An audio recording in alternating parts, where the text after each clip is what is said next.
Hi, this is Eric Durek, and welcome to this edition of Med Health Fit, the TV show that integrates wellness and healthcare. And tonight I would like to introduce Kate Carson. She is a professional relationship coach here in Santa Barbara. And we had a conversation this summer about what you do, and I found it fascinating. So my first question to you is, tell me what you do.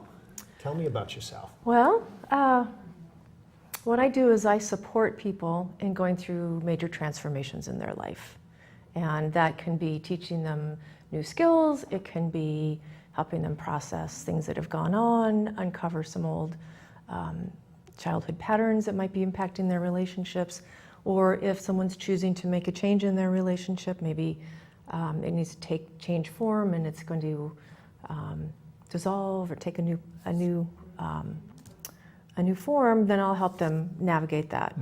Especially people who are considering going through a divorce or a major split up. I really believe that there's a huge opportunity to do breakups in a healthier and more wholesome way. And we're living longer than we ever have. And so our lifespan is longer, so our relationships last longer. And what we expect from relationships has really evolved in the last 100 years. We have completely different expectations about the amount of intimacy and the amount of involvement in changing roles. And so there's a lot to navigate. And since we are living longer, it turns out that most people will have 2 to 3 significant relationships in their lifetime. And with that goes 2 to 3 significant endings. And so we have to find a way to do that better. The traditional breakup, divorce tend to be characterized by animosity, and anger, and hostility, and just really confrontational. And so one of the things that attracted me to the conscious uncoupling work, which I took on and added to my practice a couple years ago, was how can we do this in a way that expands a family rather than shatters a family, that leaves people whole and healthy and able to move forward in love in a healthier way going forward, and to also recognize what are the gifts and the learnings of the relationship that may be ending, and can you recreate that into a new form. Especially if people have children, you're going to be relating with that person pretty much for the rest of your life, because you have that child. That's true. And they're going to be a link between you forever, and this is a real opportunity to do it in a way that expands a family rather than destroys a family, and really is beneficial to everyone involved. So tell me a little bit about the work of Catherine Thomas, who is the author of Conscious Uncoupling, and who is the director of the Conscious Uncoupling program, which you've studied. Yes. And you have a certificate and what I will call clinical work. It's not just a weekend certification. No, not at all. It's a 6-month plus another. It's ongoing. Almost like it's a counseling program. It is, and it's an ongoing. So tell me a little bit about this as it relates to This is her book. Catherine Woodward Thomas is her name, and the book is titled Conscious Uncoupling: 5 Steps to Living Happily Even After, I should say. Okay, even after. I was going to say. Even after. I was going to say, that's so sweet. Isn't that? And so Catherine's background was she's a marriage and family therapist, and she had written an earlier book called Calling in the One, which was about how do you find your soulmate in the world. And after a period of time, her relationship needed to change forms, and she and her partner were able to separate in a way that was really supportive and nurturing for both of them. They still had a great deal of love, they had a child in common, and they really wanted to do it in a way that was supportive and honoring, and that really protected the relationship they had. They had both kind of gone in wanting to go in different directions in their lives, and they agreed to make this change, and they ended up having apartments 1 floor apart so the daughter could go back and forth. That's how important. They decided everything was about how do we do this in a congenial way that's wholesome and leaves our daughter strong and healthy. And people kept asking, how did they do that? And so she muddled through kind of the embarrassment of now writing this new book of how do you uncouple after having written How to Find Your Soulmate. And it's really a very effective process. I mean, it's 5 specific steps. The first one is helping someone find that emotional freedom. How do you contain the relationship feelings? How do you contain the upset, the hurt, the anger, sadness, grief, all of those things, and really be able to hold and contain your experience. And then the second step is really helping people regain their power and their life and really move out of victimization. Like what did I learn from this? How does that help me move forward in a powerful way? And how do I create from a powerful place? And then the third step is breaking patterns. And at that point, we go in a little bit deeper into more history, where we're looking at some of the childhood patterns and how that may have shaped all of the interactions thereafter in terms of what were the assumptions that you made, not even realizing that they were an assumption about how the world operated and how relationships work and how that may have been shaping how you show up and how you behave and your choices in relationship. And so there's a lot of real breakthroughs in that third step, because you're really seeing how in some ways you're the source of your experience. And from that place you can recreate in a really powerful way. Well, that's actually one of the questions that I had, that I was talked before the show, that I wanted to save for later on, but I'm going to take a piece of it right now and say that a lot of preconceived notions that people have about marriage and happily ever after and all that stuff are shaped by their religious viewpoint. And then when they see a relationship that's not working out the way that, you know, Father Mulcahy or Sister Mary Ellen, you know, says it should, they're at a loss for what's going on. And I think, and I want to get your response, is that I think that a lot of the religious aspect in terms of relationships has done as much harm as it has good, because there's a religious ceremony, but life per se is not a religious, you know, you don't get up every day unless, you know, you live in a monastery or something, you know, you pray for 2 hours, everyone gets up and they goes to work, try to get the kids to school, and they have to do these things that they have to do during the day, and then figure out other things about it. So based on that response I had, do you think that the conscious uncoupling is going to be helpful in terms of maybe the religious aspect that people have that they think that their relationship should be based on? Well, I think there are a lot of factors that really shape what our expectations are about marriage or long-term relationships, and religion is certainly one of them. You know, but there's also other things like cultural factors that influence it too. So what's wonderful about this process is it's completely non-denominational. You can be practicing any form of religion that suits you, and this program will still support you in navigating. And sometimes, you know, even in some cultures, there's a tremendous amount of shame that goes along with getting to a point where you feel like a relationship is no longer viable, and can cause a tremendous amount of pain for the participants and children and family, and there's a lot of judgment around it. People can be ostracized, and so part of what I do with this work is really help people support them through navigating what are those factors that have been influencing their choices, and how do they move forward in a way that is honoring of their traditions and yet still healthy and wholesome. Well, what makes conscious uncoupling different than a general marriage and family counselor, a health coach, a life coach, a lifestyle coach, everyone, you know, who's in that pot of soup that we call the coaching business now? Yeah, well, that kind of takes back to the other two steps. Okay. So step 4 is becoming a love alchemist.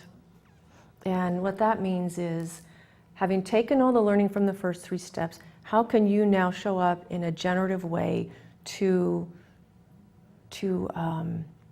transform the relationship and create new agreements with your partner, or maybe your former partner. And some people go through this process, they learn so much about themselves and how they're relating that people will uncouple and recouple. You know, they'll come back together in a new way in relating to each other, and can be really powerful in terms of, you know, people really being able to show up in a new way. And so that's the 4th step. And then the 5th step is basically creating your happily even after.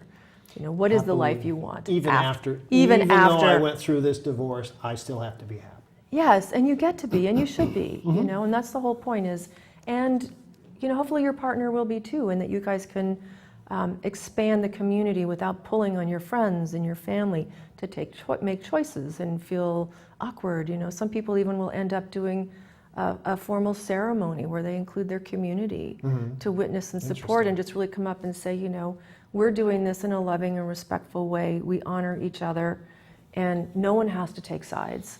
You know, come support us in expanding the community. So, you know, people do this process in a lot of different ways. So some people may decide to part, some people may decide to recommit. But either way, you know, it's really an opportunity to learn how you've been showing up, and maybe there's some areas where you have a little missing development, need some skills. Maybe you grew up in a family where you had a very insecure attachment style because you were in a situation that, you know, maybe you didn't get as much attention and care as you needed because of whatever else might have been going on in the family. And a lot of times people will make that mean something about their value or what they can expect. And so to be able to unpack that kind of old childhood misunderstanding is really powerful. So it brings me to the next question. Many of your clients that you work with are in the process of divorce. And so what I'd like to ask is what your thoughts are on divorce in today's society and its effect on both adults and children. But I don't want to divide it into divorce is good or divorce is bad. I want your take on the process of divorce, and maybe it's the process that people aren't getting. Maybe they're not uncoupling the right way. So go ahead. Traditionally the method has been very adversarial. Right. It's like you get your attorney, I get my attorney, we go fight, we're nasty, you know, we're vindictive. You get nothing. Exactly. You get nothing. And there's a lot of anger, and that's really what's fueling it. And really I think there's a shift, whether it's through conscious uncoupling or some of the other, there's other organizations starting to come forward to really help people do more of a collaborative or a child-centered divorce when that's appropriate. I think that's a major transformation that's starting to come forward in the legal system. But traditionally, you know, attorneys have at times fueled the vitriol rather than soothed it and calmed it. And so there is a whole school in family law which is called collaborative divorce or child-centered divorce, where you rally people around a higher intention. And the higher intention is to do this in a good way that leaves your children whole. Or something along those lines. Well, it's interesting because, and I have two quick points, is that a lot of what people, their concept of divorce is based on TV and movies like Kramer versus Kramer. I mean, how nasty was that? And, you know, think of other types of movies where people got divorced and, you know, they did everything but kill each other. And I remember when we first met, I told you a story about a friend of mine who got a divorce from her husband with 3 young boys. And one of her sons said, oh, you know, oh my gosh, we're not going to be a family again. And she goes, no, we're going to be a family. Your dad's moving down the block. He's moving 2 miles away. We're going to be at your football games. We're going to be at your sporting events. We're going to be at your parent-teacher conferences, and we're going to be at your graduation. So you will have the benefit of having both of us be there until you guys are out of the house. And it did work out very well for me. And it was the first time I ever heard anyone talk about what her aspect of conscious uncoupling, and she's a very spiritual person. Yes. So I knew that she had to do what was best for her children and put all of her animosity and all of the stuff with her husband, and it worked out pretty well. Now, they don't have much communication now, but her boys are in their 30s. Well, so and there are tools I think that people can learn that we don't generally get taught good relationship skills in our education. Right. So pretty much we learn whatever we grew up in. And, you know, that may have been, you know, a very warm, supportive environment where everything was ideal and you had a very secure attachment style and you never worried about your needs getting met. You always felt, but pretty much only 50% of us have that. Right. And then the other 50% of us, and maybe even a little bit more, tend to have come up in situations where we became what they call an insecure attachment style, which is either anxious or avoidant. So we may really want intimacy and closeness, but as we get close, it triggers old patterns, stories, fears, vulnerabilities, and we'll have different coping mechanisms. We haven't learned, if you have a secure attachment style, necessarily how to reach and create a repair in a relationship. You may tend to go to the other end of the house and the other person may not. You know, you may separate, or there's a lot of different ways of being in relationship that don't necessarily move it forward in a generative way. And so that's another area that I really like to support people in, is really learning how to make repairs in relationships, how to generate positive growth in your relationship, just in how powerfully you use language, how you set an intention for that being your purpose, and learning, how to cultivate empathy and compassion for your partner. So there's a lot of tools there that I think we all benefit from in every area of our life. No, I think it's great because, like I say, people have preconceived notions about marriage. And so my next question to you is, in general, is marriage a good thing or a bad thing, or is it the intention that people bring to it? It's not the institution per se, it's what people think about it. Well, I'm a big believer in marriage and love, and that's part of why. But those are two separate questions. They are Those two separate questions, issues. but they are not necessarily always separate. But I do believe in marriage. But I do believe also that if you're in a marriage that is not working and is damaging the people in the relationship, that it might be appropriate to find a way to navigate that, whether that's to do the work to improve it together, or if you need to separate. But I think it's much healthier for children to be in happy homes than in homes that are abusive, or there's a lot of anger and yelling, and it wears on them. They think that they're the cause of that. They've done studies that say in child development that the first 6 years of a child's life, they kind of believe everything is caused by them, including lightning. I mean, it's like they have this center of the universe consciousness because they're so fresh and new. And so, a lot of times they'll take on things, and as we all do, where we think something happened because of us, and that means something about us. So I think that I'm a big believer in solid, strong, healthy relationships and marriages. And I'm also a believer in, if it's really not possible to resurrect it, then there has to be a better way to do it. Because with our statistics these days, clearly divorce is around. Right. The statistics are disheartening sometimes. Right, but I want. So what are you asking? My life story is that my folks got divorced when I was in late high school, and when I had my freshman year in college to ponder that situation. And as I went through and saw how they went their separate ways, I said to myself and my sister, and I said, you know what? That's the best thing that they ever did. Not that they should have never been married in the first place. They probably shouldn't have been married as long as they were, because there were some real problems towards the end. But I looked at it as a fresh start. And my father married a woman who he just absolutely had such a great time with. And my mom is on husband number 3 now, but her second husband passed away. He was older than she was, and he was a wonderful man. And the man she's married to now is her age. He's a wonderful man. And I see how she has grown as a person by virtue of having to deal with, because she was a Catholic girl. Oh my gosh, you can't get divorced. So my thing, and I've told her this, is that I think that this is one of the best things that you did. I mean, you stepped out of a situation, whereas most people wouldn't have done that. They would have, I can't get divorced. It's frightening. It's scary. I mean, it's a real. It's one of the most unsettling things that will ever happen in your life if you go through a breakup like that. A well, which is why I think what you do is so important, because all you need to do is tell people to think about this as an uncoupling, and that you'll still, especially if you have children, you'll always have a relationship. It'll just be different. Just like when you're 60 you change the form? And you got married when you were 20. You both look different. Well, and I think that speaks to the age that we live so much longer. And that speaks to it too, as you think about it. Originally people got married, they lived till they were 40. They kind of had a relationship, it was pretty much a business relationship. It was an economic relationship. Help me with the field. Go pick those potatoes. Exactly, take care of the kids. It was a partnership, but it was an economic and survival partnership relationship. And it doesn't mean that people didn't love each other, because I think that, maybe they started that way or they grew that way. It's certainly not excluding that, but these days we're expecting something different in a primary relationship. Generally, we want someone who's going to be, a good friend for us and support us and cheer us on, And, Right. you know, And I think that our generation, you and I who grew up with the Partridge Family, and, Yeah. you know, the Brady Bunch and Yeah. all that other, is that we have a certain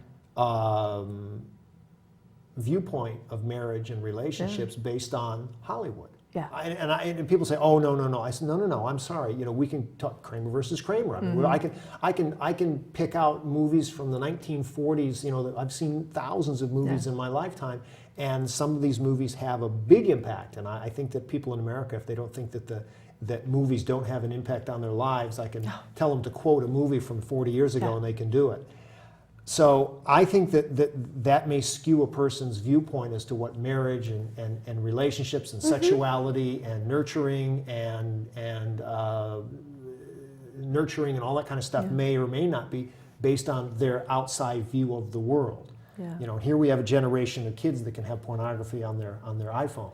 And I think that's a completely new can of worms. well, and it's also a can of worms from another standpoint as well, which is in terms of like skills of relating with each other. Right. If your head is down all the time, Absolutely. you're not At any level, you're not relating. You're not At connecting. any level, relationship or not, or I'm sorry, relationship, you know, heterosexual, homosexual, whatever type of relationship. If you're on your phone, you're not relating to someone at the most basic "Hi, how are you?" Exactly. level. So yeah, and I think that's a thing that's going to be challenging in watching, and I'm interested to see how that starts shaping relationships because, you know, having a relationship on Facebook is a lot different than living with somebody, as we both know. You know, and so there's this whole generation coming up that's been highly, they're exposed to tremendous amounts of information and technology, and there's also this kind of virtual relating that they do, which is not quite the same as sitting here face to face talking. Right.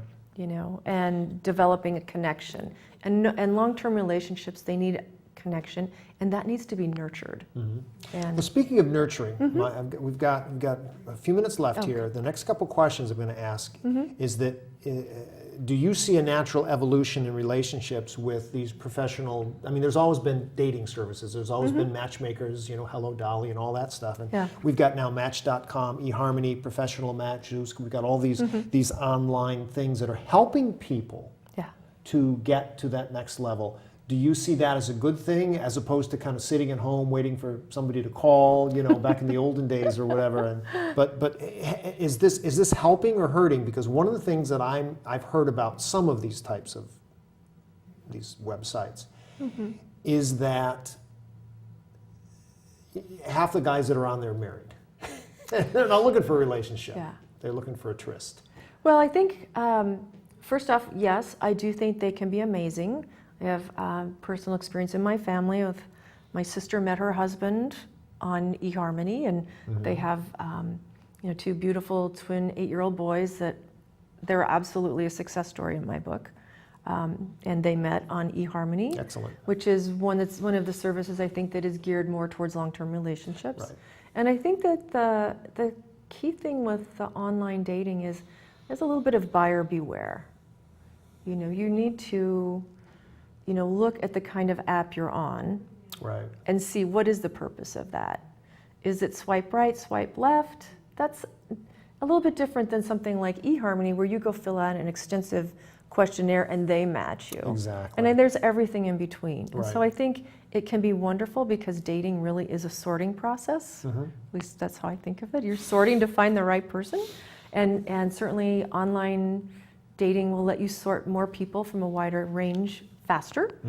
But I do think also that you have to be a wise consumer of that service and know that there are people there that don't necessarily operate on full disclosure. Yeah, a few of them. Whether it's their height or you know, Or their their marriage, picture their marriage or status, yeah. whatever. So I think I would just say on that I think it can be a wonderful tool, but I think you need to use it with a level of consciousness.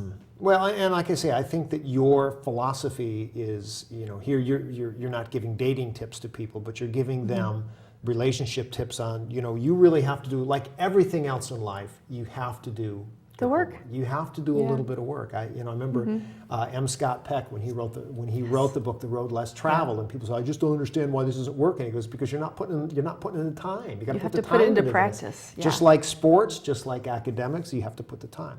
So we got time for a couple more questions. And Okay. one we actually spoke about before we went on air is the cost, the actual monetary cost, the economic cost of divorce in our society. You threw out a couple figures that just kind of floored me as to, we're all going to hell in a bushel basket because divorce costs so much money. Well, it does. I think people, when you think about it, it makes perfect sense because you're going through something that's very traumatic, you're disoriented, you've got a lot of emotions running, your focus isn't going to be great. But they've done some interesting studies and found that the first year that someone is going through divorce, their productivity tends to drop 40%. Wow. That's like huge. Almost half. Yeah, that's huge. And that the second year, 20%. But it's not just the person going through the divorce whose productivity is impacted. It's also their supervisor. It's their coworkers who, end up hearing about it or having to overhear it. And, it's, there's just a lot of downtime. So they saw statistic I saw, if I'm remembering this correctly. Supervisors lost 2 to 3% of their productivity minimum when someone was going through a divorce in dealing with things that came up from that, whether it was having to change schedules or accommodate doctor's appointments or legal appointments, or whether it was just being distracted or emotional or bereft. Right. And then also coworkers are impacted. So you've got supervisors impacted, you've got coworkers impacted, and then you've got the actual employee. Right. And then the part that I found most interesting was that there was a study that said that the cycle from start to finish, from when you're starting to think about going through a divorce, make a choice, go through the legal side, and then rebuild your life afterwards with all of that, 7 years. Wow. It's shocking. And I also mentioned beforehand that I have a family member who's getting divorced. My sister got divorced years ago, and I just saw how difficult it was for her with her 60-hour-a-week work thing, and having to go through all of this stuff, and having her ex-husband live right down the street and be a proverbial pain in the rear end. So I see that we're coming into the end here. It's went by so fast. It does. It goes by so fast. But the book is Conscious Uncoupling, and your profession is a professional relationship coach. And I think that anybody in Santa Barbara, or you probably do online coaching as well, would do very well to spend some time with you, because even my interactions with you, you open up a whole new thought process on relationships and going on to the next step. So, with my guest Kate Carson, this is Eric Durack for Med Health Fit, and thanks for watching this week. We'll see you soon.